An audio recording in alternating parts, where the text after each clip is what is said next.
let's start from the beginning. Okay. Where were you born and raised? I was born in Silver Spring, Okay. Maryland, and I grew up in Langley Park. Okay. Back then it was like Hyattsville, Langley Park, same thing. And I left here at an early age, so I moved out of my mom's house at like 15, and I went to Atlanta. Okay. So even though I'm from D.C., the D.C. area, put it like that, Atlanta is like my second home. Oh, okay. I went to school at Duke Ellington, so I spent my high school years in D.C. Okay. Going to school every day. I would take the D bus and the bus to Fort Totten to get to D.C. every day. So oftentimes I'll say D.C. because I really do feel like a lot of my life is rooted in D.C. Yeah. Okay, so what made you want to move from the DMV to Atlanta around the age 15? I didn't want to, but I used to be on this show called Teen Summit on BET. Oh, okay. I was on it for 4 years, and I had the show. It was this. I was in a singing group with this producer named Chucky Thompson. He had put these girls together. You know who Chucky Thompson is, and they were in college. They were all going to Morgan, and I was still in high school. And the show that day on BET was about music producers.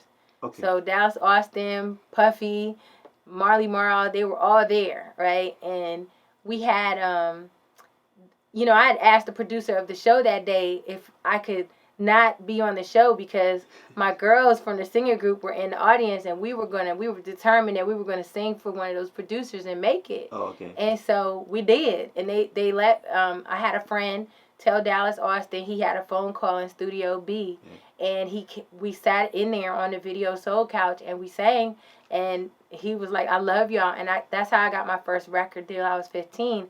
So I had to move. I had to move to Atlanta. So that's how that happened. So the producer that you sang to was Dallas? Yes. Oh, he's great though. His catalog's like crazy. Historic. Yeah.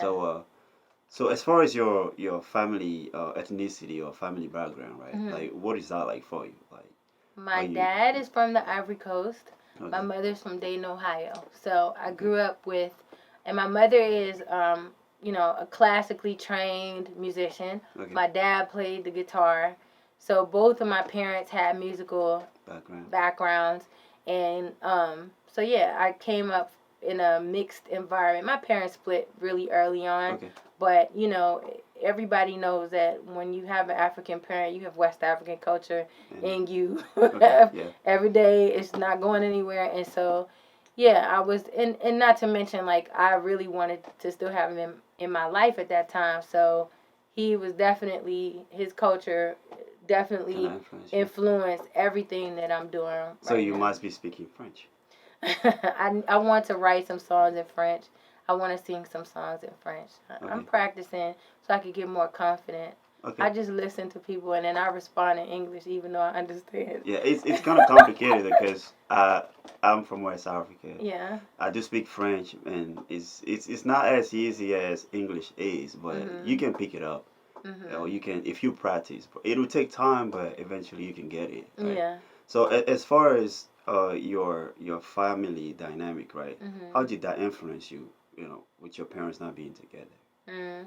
I think for me, the major thing to talk about is the only reason why I wanted to be a singer back then was because I felt like if my dad saw me become famous, he would come back. Oh, okay. So that is the only reason why at 15, at 16, at 18, I was determined to become a star. Okay. That's the only reason. So that's the major impact that it's had.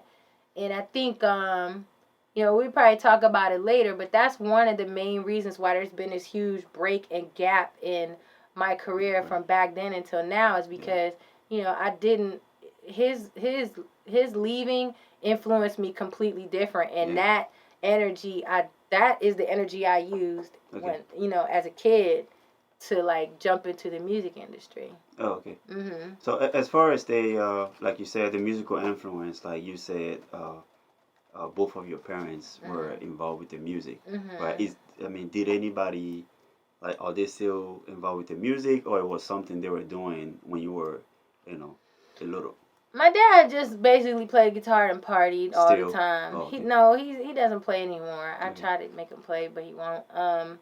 My mom is very much still involved in music, and she's a natural songwriter, and it's just she's amazing. Oh, so who you are today is kind of like the the the sum of both of your parents, basically. Absolutely, I think that's everybody. So music runs in your blood. Music runs in my family. My granddad was very musical as well, and we have like a lot of songwriters, throughout my family. So, yeah, it's in me. Okay, so any musical class you took during like I said high school?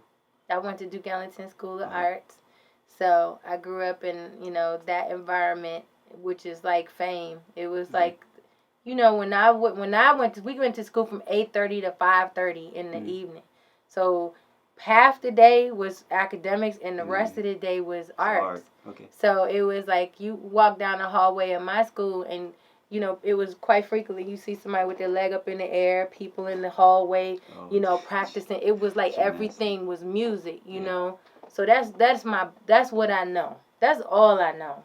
Okay. That's all it's ever gonna be for me. Okay. Is music, writing, arts, music. That's just what it is. I mean, it's like most people kind of have that kind of issue though, because when we grow up, well, our parents most of the time, like West African, they will try to channel your energy towards like academic education, but that artistic part, it's always suppressed when you come to that environment. I kind of understand it now because how the way the environment is right there, but in the U.S., people tend to follow up on the artistic side a lot more than the academic education.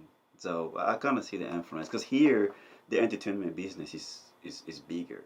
I mean, it's growing up in Africa now, but back in the days, like it's more like the academic education, and then the entertainment is like very underrated. So when it comes to any college education, no. Yes, I went to UDC. Okay. So my mother used to teach she used to work at UDC. She ran the international multicultural communication part. So all of the international students, my mom was like responsible for them coming into the country and studying. Oh, okay. So she ran that whole department. So my brother and we could go to school for free. So I went to UDC. Oh, okay. Yeah. So any musical or any art study? What was your major? My major was psychology. Actually, I had a few different majors because I was trying to figure out what it was going to be. So I think at one point I majored in psychology. The next I majored in education.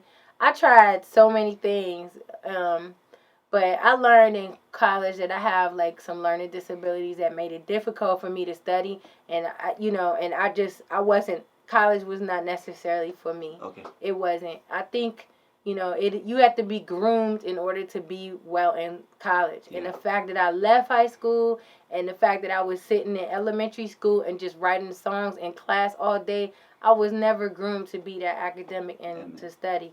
And I just got lucky because my dad was not the typical African father. So first of all, he wasn't around. And second of all, he didn't have that. I didn't get that whip of academic. He was goofing off. He was at Kilimanjaro, like he was all over the place. So he was typical. He was more like an American dad. He wasn't like no African dad. So I didn't have to. Nobody was beating that into me.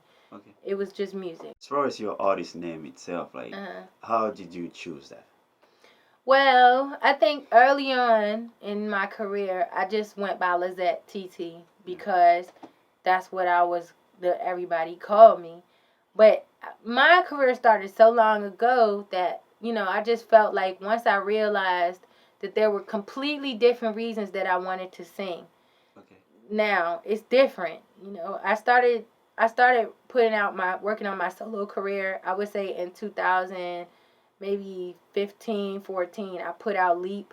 And that's when I really determined after getting out of Backyard, that I wanted to just do my own thing. Oh, okay. My reasons were different from when I was 15. My reasons were different. This time, I actually, the streets of D.C. groomed me to be a singer for real. Oh, okay. Singing in a go-go band 5 nights a week for the whole year long. It groomed me to be a singer, a performer on stage. that's not like when I was younger. I just wanted to be famous so my dad would come back. You know what I mean? So I had to rebrand myself. Okay. And that's how I decided to take my grandmother's first name, Owelio, which means firstborn closest to God, and just take that and Owelio Lizette. And I just said, whoever can't say it, then, if they really like me, they'll say it. If I make music well enough, people will you'll bring people to you. So that's the reason behind why I rebranded myself as Owelio Lizette. I mean, it's right there because most people now you see people kind of copying each other, and there is no originality. Yeah. And when you see something is unique, you tend to gravitate towards it. People don't see it that way. Everybody just want to be, every name is like something young, it's something like, money, something like, they all like kind of, follow each other and copying each other. There is no originality anymore. Right. I mean, I guess it's working for them, but so when it comes to the inspiration when you write your music, right? What does that come from? I am inspired by real life events, real things that go on in my life. I think that pretty soon I'm gonna be in rooms. I look forward to. I hope that I'm in rooms where they're like, we need a song with this for this artist. Come up with this. Like I want to do that. I want to write for other people and be in those writing circles. But now. It just comes from what's happening in my real life. So if I get my heart broken, I write about it. If I'm happy, I write about it. If nothing's going on, I write about that. So just like real life stuff. Okay, so what is that writing though different from writing for yourself personally and try to write for somebody else? What is that process? Like, is there any conflict of like self interest, not to put too much involved with other people's project, or what is that for you? Is that a struggle doing that? No, I think at the end of the day we're all one. All of us, you, me, everybody. We are one universal energy and spirit. Whatever I'm feeling, somebody else feels it. So if I write a song about, young, sad, and blue, or if I write somebody else is feeling that at that moment. So I believe that songs they find their person. If you write a song and it's meant to be in the universe, it's like energy. It's like moments in time. It's like opportunities. It will find the right person, spirit to attach itself to. I don't feel like it's that deep or serious. Just write it, get it out. All right. So as far as the environment, when you write, do you have to be in a certain type of like creative mood or environment to get that creativity out? Because you believe it, some people will not take shower for 3 months, right? They will go isolate themselves in the room for 2 weeks. They don't want, like Lady Gaga, for example. That's what I've heard, that she'll be in a room by herself for like 2 weeks. She don't want to talk to anybody. She don't want to listen to radio. Like, just create. What is that for you? Like, for me, I write best when I'm sleepy. It's just, it's usually a studio like this, and there's a couch. I usually just somebody puts the music on, and I just like kind of relax. It's a relaxed thing for me. That's what it is. It's not like, oh, I want to go to sleep, but it's like, that moment where you're really tired. You're probably, if you think about it, your body is the most relaxed. And I think my songs are best when I'm most relaxed, because that's when I can get in touch with myself the best. That's it. All right, cool. So as far as the recording process, right? What do you have to have in the studio to create that masterpiece after writing the lyrics? Right now in my studio, I have a studio at home, so I just have a few basic mics. I just have a Baby Bottle Blue, and then I have like this vintage M Audio mic that it just has a dope sound. And I have a Focusrite Red preamp, which makes both of those things sound a certain type of way. And then I just use an Apollo. I have a twin, Apollo twin thing, and it has all these preamps on it, so I can make it sound like however I want. I usually record in Pro Tools, and I just got the same basic setup as most people. I got some Mackeys that I listen to everything in. Then they make the bass sound heavy, and it just makes it so I can feel it. I have a really good setup to record at home, But I love going to the studio because I hate recording myself. I hate it. I do it, but I hate it. So I would much rather, and it's because I know how much time and effort, I know what it takes to be a good engineer, and I have a certain respect for it. So the fact that, like, I'd rather work with an engineer because, like, they just study a different art. It's a whole nother art. Yeah. And I feel like you miss out when you try to do that yourself. When you work with an engineer, sometimes you could just you sit back and watch what they do, and it's just so much better. Okay, so what do you have to have around to be in the mood or to be in the zone to create the music? You know, some people smoke trees, some people need alcohol. I've seen people with Skittles. You asked me, do I smoke? Yeah, I You smoke. know, Yeah, I people smoke. just have water or Nah. Edibles. What is that like for you? I think, it just depends. Like, I'm not gonna lie, I smoked since probably, I've been a smoker since I was 15. And that really has to do a lot with that Dallas rowdy environment. But I ain't do anything else. Because weed. Yes, those guys just are weed. like. But, like, for me, it's not that smoking. serious. I do. But for me, it's not that serious. It's just, like, about, and primarily now I make a tea with it because it's better on your voice, if you don't smoke some.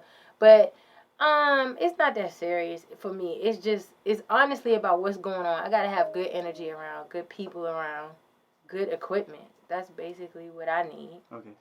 All right. So when it comes to the role models that you're looking up to right now, as far as success, like who are they?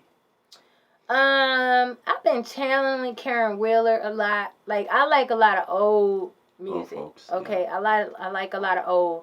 I like a lot of new too, but the new music that I like tends to be like, it's hip hop, it's rappers, it's not like vocalists. I like her. She's new. I like a lot of the new, like, bands. So, like, I like the Internet. That's one of my favorite bands that's out there. I like Sabrina Claudio. I just like the vibe of that music. I like Khaled. I like Daniel Caesar. I like all of that. But what I study and what I listen to on a regular basis, those things, Karen Wheeler, Soul to Soul, George Michael, Stevie Wonder, like, just I have a playlist of 500 songs that one of my producers made me of, like, really old stuff, and I just force myself to listen to all of that because it is the foundation of what everyone is doing right now. Yeah. So you have to do your homework, You can't just listen to what's hot, but as a good songwriter, you need to listen to both. Let's talk about music business in general, right? Okay. Where's your team dynamic right now? My team dynamic? Any dedicated producer, studio you go to, or lawyer? No, I don't have a dedicated team right now. I'm just doing basically everything by myself.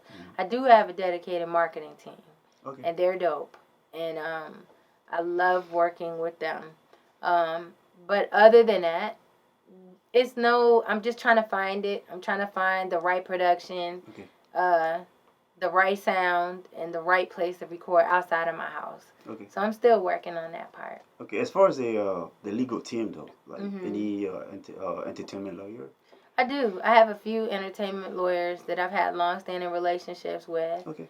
So that's there. All right. Yeah. So when it comes to the social media tools that you have to showcase the talent, I mean the music, once the music was created, right? Or it's created, what do you have? What do you mean? I mean, as far as the social media, the Twitter, the YouTube. Oh, you mean what's my social media? What do you use to show the music to the people? Right now, my music is on Spotify. It's on Tidal. It's on Apple Music. It's everywhere. It's on YouTube. So if you use my name, Owele is that, you can find my music everywhere. It's out there. Okay. Just gotta like it and find it. All right. SoundCloud, everywhere. Great. As far as the system you have in place, right? How are you showcasing the music? Are you still doing open mics, or how are you performing? Oh, okay, I weekly, see. Or how is that dynamic for you? Right now, I'm focused on recording. Okay. That's my primary focus. Recording, just getting out there. You catching me at a time where I'm just putting my foot right back out there and let me see what happens if I come outside. Okay. That's where I'm at. So 2015, I put Leap out. I took it straight to radio because I felt like that was the most important thing to do. So we were on XM. It was on XM. It did HUR. Did some local radio. Got me some great exposure. But they were like, okay, so what are you doing online? Like, what's your story? Like, there's nothing online. So I had to kind of just go back to the drawing board and figure out, like, how do you do this? Because remember, my first deals, I was signed to Rowdy, Tommy Boy, Arista. My experience in the music industry was as a child. You know what I mean? It's a radio heavy back then. It was radio heavy back then. I didn't even sign my own contracts. That's my mother had to do that. So now it's a whole different ball game, so I had to relearn this industry, and I'm still learning this industry of, oh, you got to post this, oh, you got to do this. No, I'm an artist for real. I'm a real artist. I'm not no social media marketer. I'm not out here taking pictures just for you to see my face every day. That's why when you look at my Instagram, it doesn't look like I'm trying to be an artist, because I actually am an artist. I'm living an artist life. I'm writing about how I feel. I'm singing on stages. I do perform. I got a very good, hopefully by the time this airs, I'm doing something called So Far Sounds. It's like these pop-up shows that they do in the city, around the world. So I'm I'm stepping out there to see if anybody's listening, if anybody wants to hear what I have to say, however I can. Okay, so it's a combination now of the old days and the new days of promoting your music now. I don't know what it is. I'm still trying to figure it out. Your presence, like on YouTube, Spotify, all of those things, that's the norm now. Yes. Back in the days, like you said, right? It was like radio heavy. Yeah. If you have to shine, you can that's only gonna come from the radio station. Yeah. If the radio is not promoting it, you're not shining. But now you don't need to go to the radio station. You don't need to go at You all. can shine with the social media, basically. Yeah. So, all right. But cool. I do feel like you got to have, as an artist, you got to have that song. Like, once you put it out there, you got to see if people are feeling it. Mm-hmm. And I feel like there are some artists that I like right now that I didn't like them because of their video. I didn't like them because the radio forced them down my throat. I just genuinely got that feeling when I heard them. That's the artist that I want to be. Okay. So I feel like once I put that song out, I feel like this last project, I have some of that there because I'm getting that response. So I think I'm just going to keep putting music out and seeing where that takes me. Okay. As far as the last project, though, what was that a concept project or a compilation of different songs that you were feeling at the time? I think it was a combination of both of those things. Okay. So L is for love. It just basically means, like, my name starts with L, right? Yeah. So it's just, I stand for love. I stand for love in all aspects of life. Okay. You know what I mean? So in this aspect, L is for love, with the things going through the heart, it's just a heartbreak album. Yeah. And I think that's the concept. And it's a fun heartbreak album because it's also kind of making people, like, songs, for example, like my line. Yeah. It's just like, I know that you like me. Like, I can see. Let's not pretend. You know what I mean? It's confidence. It's confidence. It's confidence. I know what you see. You know what I mean? I'm it's at normal, that point though. Now. Yeah. So it's a concept album. Okay. So what is your, like you said, so did that come from a personal space?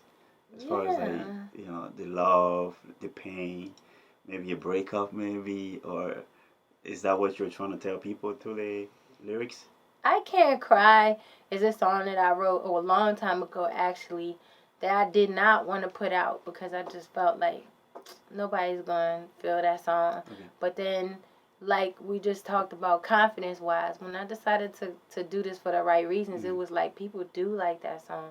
Okay. I wrote I Cant Cry because I was just at a point in that relationship where there was no more, it was no more heartbreak left. Okay. Like, if somebody hurt you so many times, you just don't, at some point you get numb to it. Okay. That's what I Cant Cry is about. Okay. And each of those songs is a personal situation. Okay, personal. Yeah. Okay, great. So, and people can find the actual album or mixtape everywhere, right? It's everywhere. It's on SoundCloud. It's on YouTube. You can listen to the whole project. Yeah. It's on Spotify, Tidal. It's everywhere. Okay. So music costs money. Yeah. How are you generating the fund now to support the artistry? Oh, that's such a tough question. You know, I used to just be a just musician. Mm-hmm. Up until about 2014, that's all I did was music. Okay. I didn't have no real job, no 9 to 5, no nothing. Then about 5 years ago, when the industry started like taking a downward spiral as far as money, people really stopped buying CDs and stuff like that. Streaming now. Yeah, I mean, I used to get my money by singing background. My last tour, I toured with Nicki Minaj. I worked with her for 2 years. I did the Pink Print tour. I was a background singer for her for a while. And that's how I would make my money outside of being in a go-go band. Man, I had to find something else to do because after that tour was over, it was just like the people, background singers were going on tour for like $500 a week. And we ain't used to make that type of money, so I had to find ways to diversify my income. I started decorating. I started doing home staging. I was one of those people where people would come to my house and they would be like, "Oh my gosh, it looks so beautiful in here." And I realized at the time, I was like, okay, I have another gift. Yeah. So somebody told me, you should get into set design. You should start, decorating professionally. And I did. And I did. After about 600 houses, I was like, dang, I could start my own company doing this. So 19 months ago, I started a company called The Singing Stager. Okay. And it's a home staging company. I decorate houses for people to sell them. I don't really do the decorating that much anymore because now I just run a company. Yeah. But it's a real life 5-star rated home staging company in the DC area, and our clients are like Redfin and Compass. So that's what I do. That Singing Stager company helps me fund my music career. Okay. And that's also takes a lot of my time away from my music career. But it's how I've been able to diversify, is having a whole nother business. Mm-hmm. Okay, so as far as let's talk about the actual the singing. Yeah. For example, right now. So you mentioned the money, got smaller, right? Mm-hmm. But the tours, when you look at the tours, right, those people are still touring, and people are going to concert a lot more, or as the same as they used to be. How come they're paying you guys at the lower rate? Oh, because the artist needs more money. And it's just like... you guys too need money, right? Yeah, absolutely. You have to understand everything is different. I can tell you right now, artists are not making the same thing that they used to make touring like 10, 15 years ago. They're not. I feel like if you get... Maybe if you're like Beyonce... First of all, I don't manage any of the artists, so I don't know their specific numbers. This is just talk amongst my peers. The money is there, but everyone has to diversify. Okay. If the money was the same for all artists, I don't feel like Rihanna would be doing all of her attention. We'd have more Rihanna records. Yeah. Everybody is diversifying right now. Yeah. That's Fenty Beauty and Fenty. That same, it used to be that all the money she would make doing that, she would make in music. You see what I'm saying? Yeah. I personally, this is just my own personal opinion, I feel like everybody is finding ways to diversify their income. And you just got to get on board with it and accept it what it is. What else can you do? Yeah. And it makes you a better artist, for real. It makes you have a better life because, when I first got into the music industry, I will be honest with you. The amount of no's and closed doors that you hear, they can break you as a person and make you not even want to sing anymore. And if you don't have something else funding that career, which gives you some control over your career, you're just at the mercy of whoever says yes or no. Yeah. It's not, this generation now that's in the industry, they have way more freedom than people that started back then, because if L.A. Reid didn't like you, you were nothing. If he said no, you better find the next L.A. Reid to say yes. Now, you could put it out, and if your peers say yes, it's dope because you don't need the L.A. Reid, okay? So how you going to get it to your peers? That means you got to go make some money. Some people are going to sell away. Some people are going to do whatever they got to do. I'm doing what I got to do. I got my business, and that helps me put my music out there. And that's how it's done now. That's just what it is. Yeah, I mean, it's hard though. It's yeah, everybody look at the final person making money, but the struggle, we all forget about the struggle they have to go through.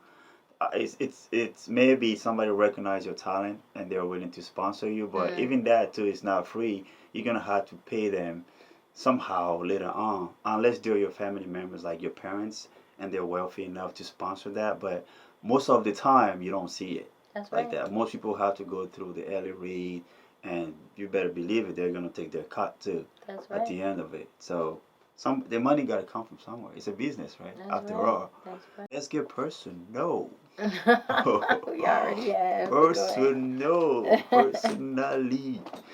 All right. So dating, right? How do you go by selecting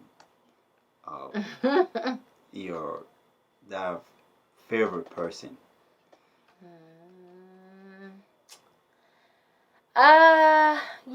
I've been really lucky in life where I just haven't had a shortage of love. I haven't. It's found me wherever I am. And so I just let relationships, the right people come to me. And if it's not right, I just shut it off. Okay, as far as the let's talk about the physical attribute, right? What do you look for? Physically? And don't tell me you don't look at the physical. That's a lie. I hear people say that all the time. Oh, I don't care about the physical. Hello, you have to.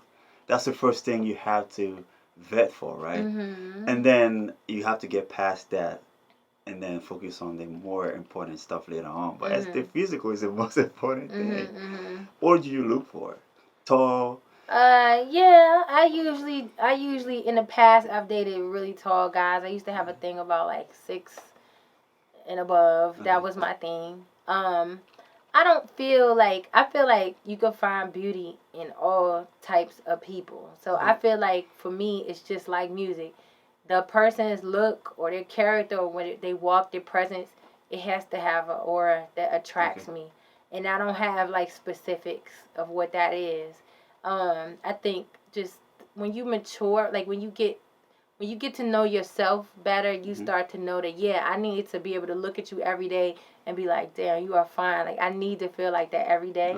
And but that doesn't necessarily mean one thing for me. So as long as he looks good, we're good. But we're still talking about the physical though. Yeah, he's because for you to be able to be like, oh damn, you look fine. It has to be the physical. Yeah, it does. It probably might be the beard, probably the smile, maybe. You gotta have a great smile. See, that's what I'm talking about. Smile. You got this. It's the smile. Yeah. You gotta have a great smile. Smell good, maybe. I love cologne. Okay. We talking about an African father, so the heavy cologne. I love all that. I love cologne, and I love a great smile. Those are the things that I look for, I guess. Okay, as far as dating though, do you like meeting people in person or it's a combination of the today's world, right? The dating apps or talking to, I mean, like you said, you're always out in the public eye, you meeting people physically, but have you tried dating apps before? No, I'm not into the dating apps.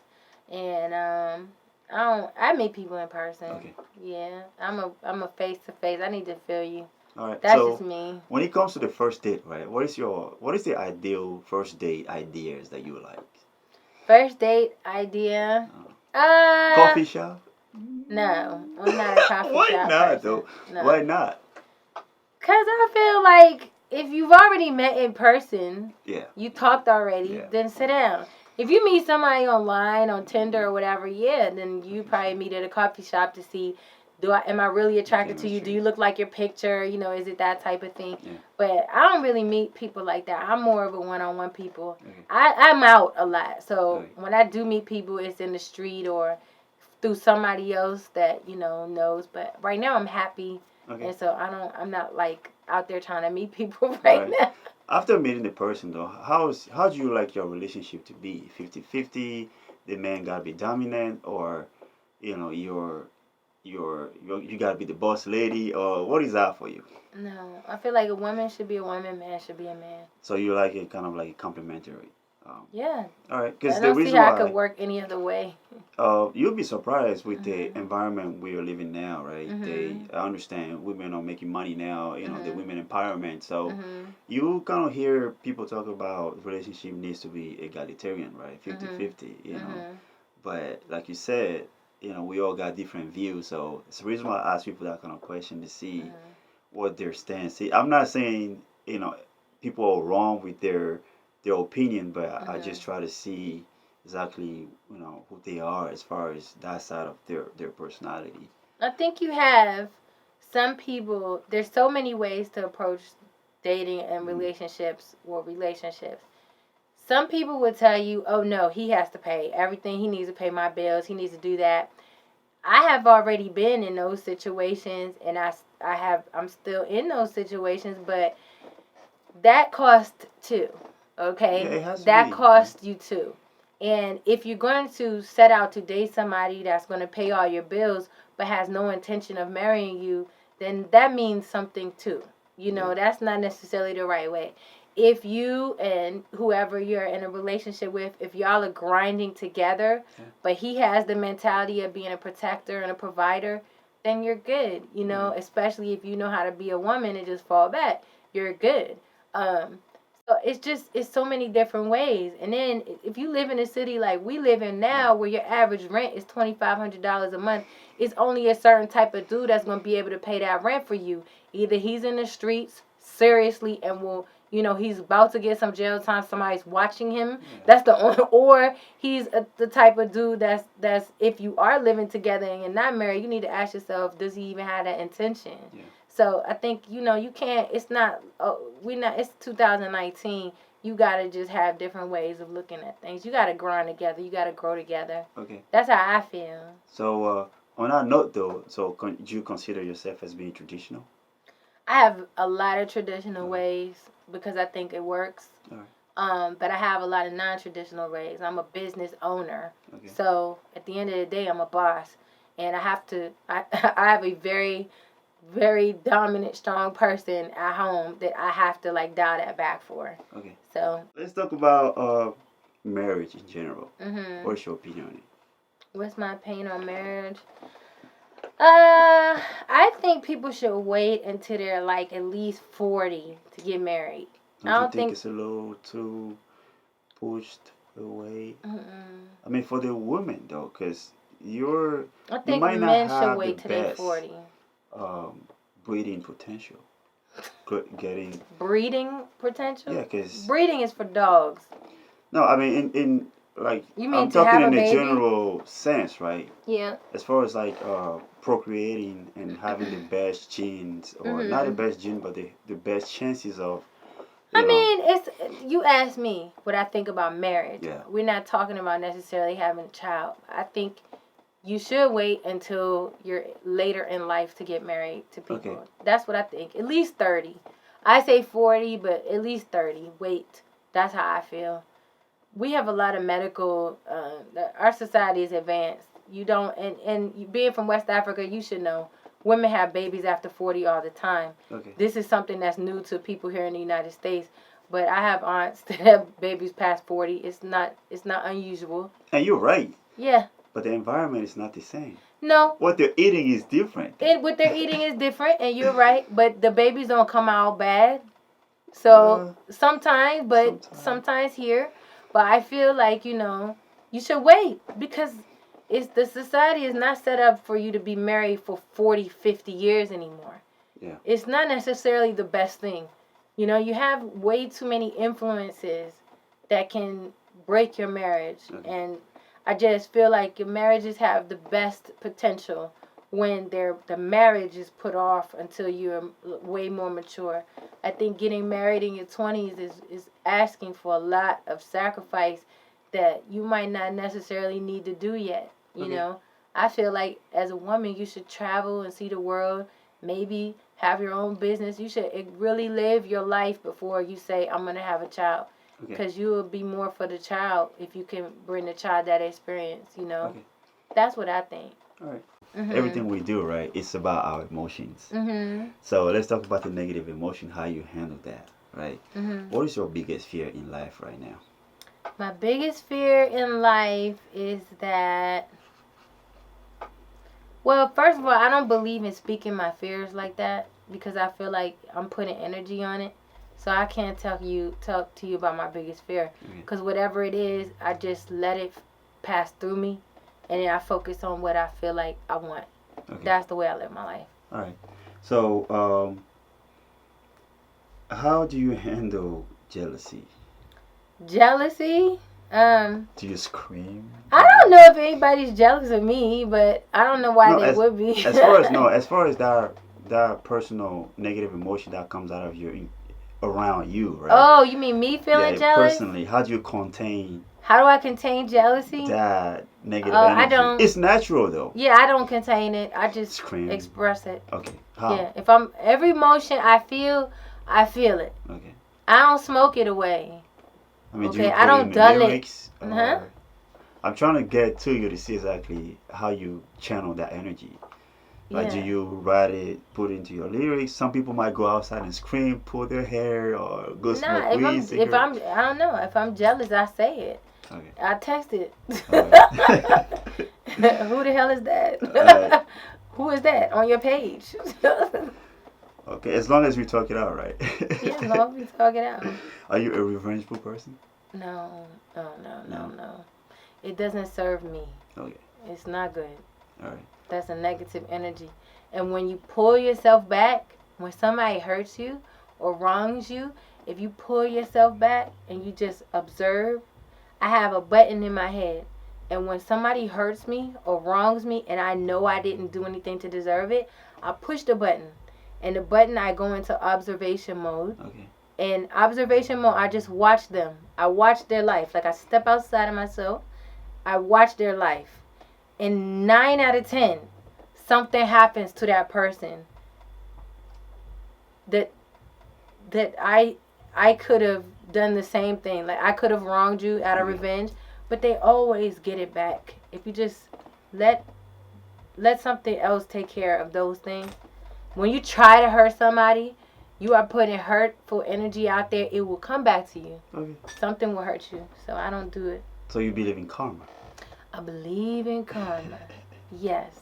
Very good. Thank you for simplifying that. Alright, so do you believe in the supernatural stuff? Do you like ghost story? It's Halloween's coming, or maybe it's around. Do you believe in like ghost stories and all like that? I believe in spirits. Okay. Do you get scared in the dark? African. You asking me that question? What you talking about? I forgot. I believe the same so you thing believe in voodoo? believe. You believe in voodoo, huh? Yeah. Don't you? Hell yeah. Okay. It's real. Exactly. It's real. You know that. When you talk to people, they will downplay it, right? Because that stuff is not real, and people can kill you, right? And without a gun. That's right. It's real. It is very real. How do you manage anger? I try to feel it in the moment and let it pass. Okay. I try not to hold on to it because it could cause sickness and illness in your body. You know, so I try. If I'm pissed off, I think the easiest way to get it out of me is to say it. All right. You know. So you like to communicate more. Yeah. All right. That's nice. That's control though.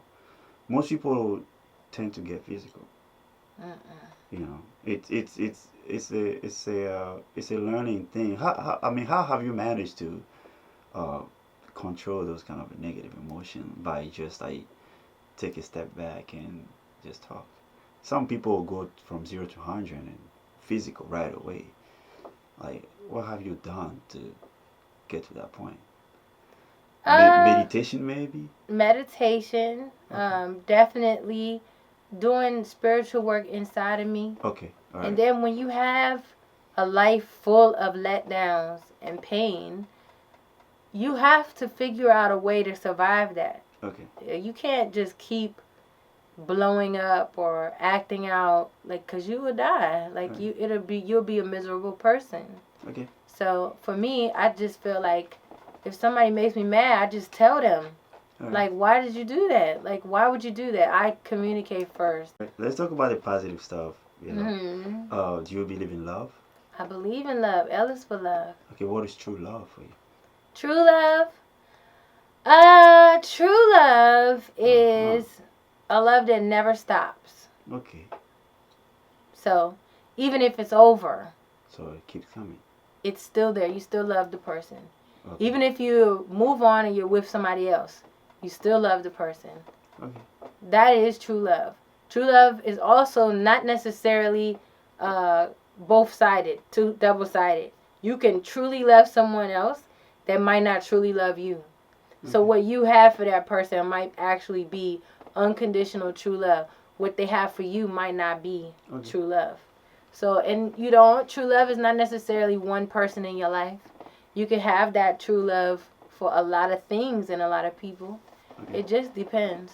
All right. Mm-hmm. So, how important do you think intimacy is in a relationship? Well, great sex is going to keep you alive. So, okay.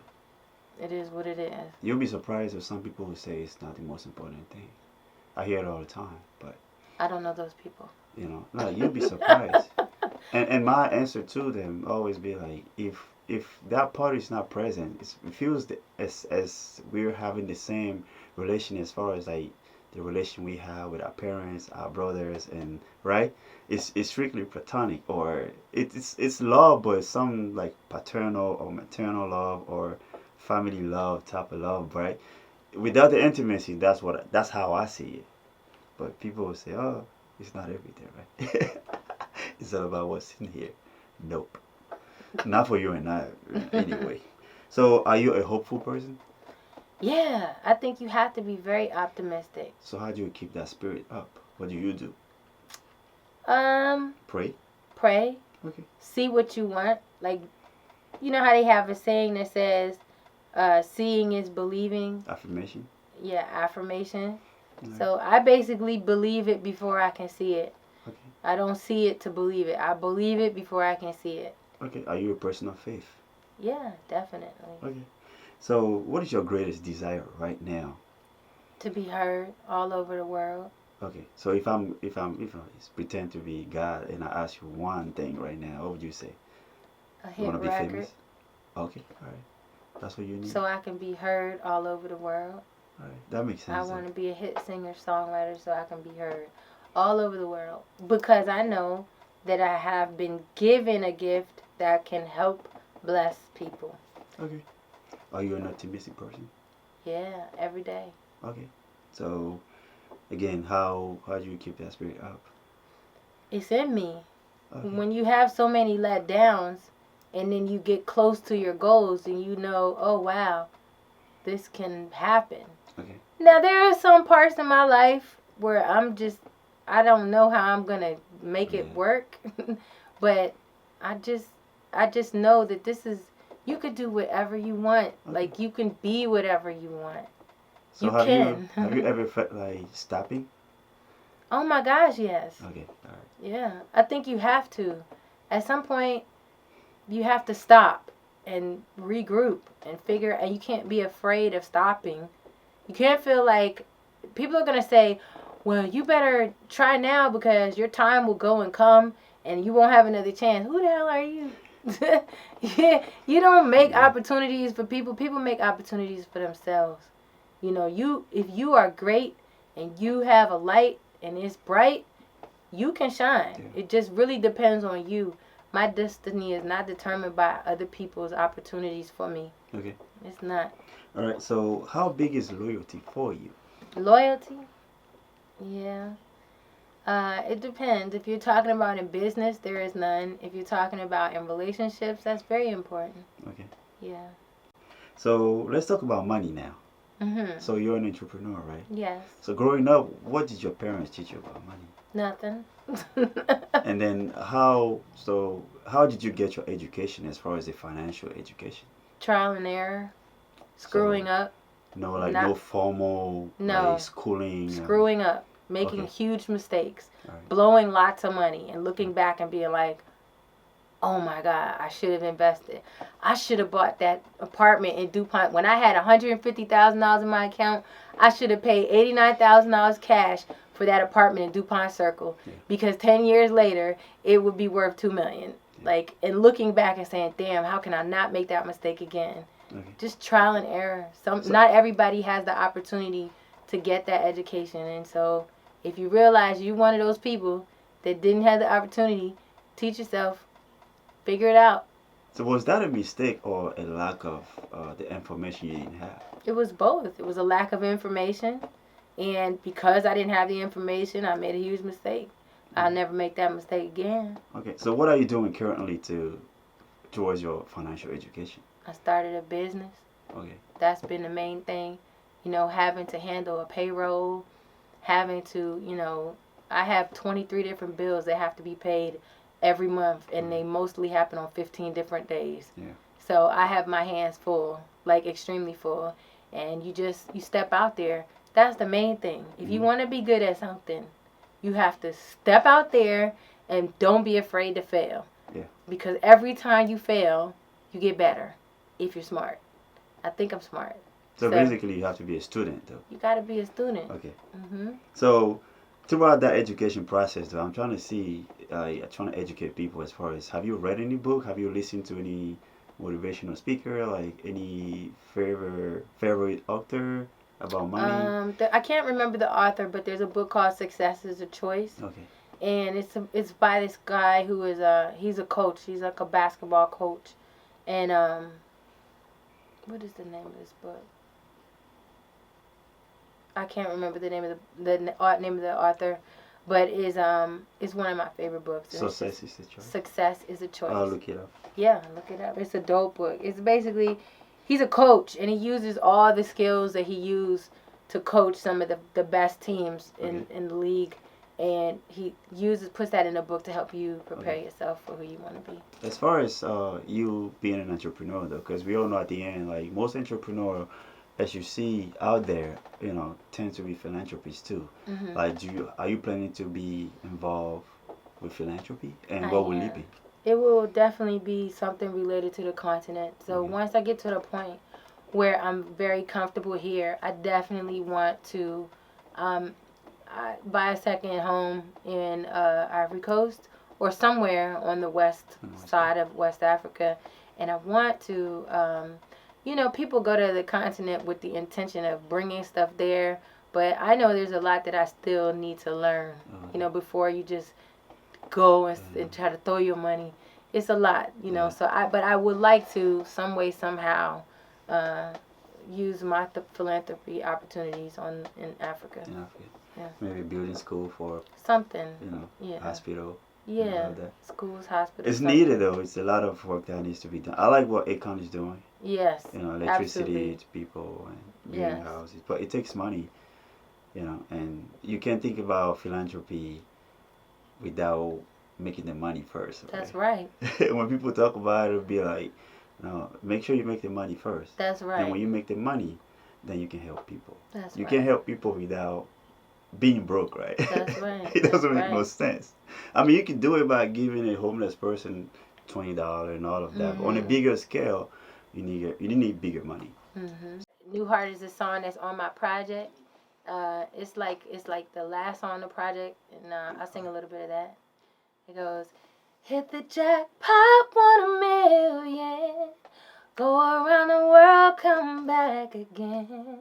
Doesn't matter how much you can spend, you can't buy me a new heart, a new heart. Ain't no number in the universe that could substitute for you putting me first. Tryna buy me out, boy, you making it worse. Can't buy me a new heart, a new heart. And we out. Yay!